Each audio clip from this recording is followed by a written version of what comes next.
কাবা ঘরের গেলাফ ধরে কানলেও আপনি আমাকে যে মিথ্যা অপবাদটা দিয়েছেন এটা মাফ হবে না যতক্ষণ না আমি মাফ করছি। কথা কি বুঝতে পারছেন?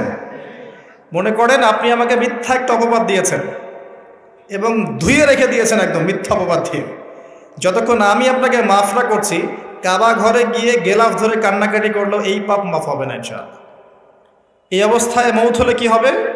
পরকালে দেখবেন আমি দাঁড়িয়ে আছি আপনার জন্য, আপনার হিসেব হচ্ছে, হিসেব শেষ।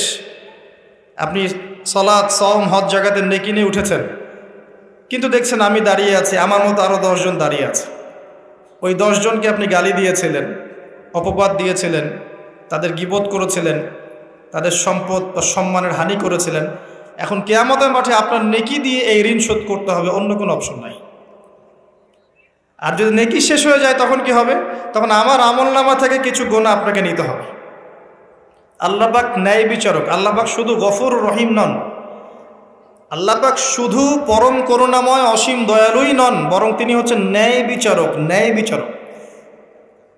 একজন ধর্ষক যদি বলে যে আল্লাহ পাক তো গফুর রহিম, আল্লাহ আমাকে মাফ করে দিতে পারেন, তাহলে যাকে ধর্ষণ করলো সে তার উপর জুলুম হবে না? আল্লাহ পাক যদি ধর্ষককে মাফ করে দেন, তাহলে যাকে ধর্ষণ করা হয়েছে ওর প্রতি জুলুম হবে না? কথা বুঝতে পারছেন না? মনে করেন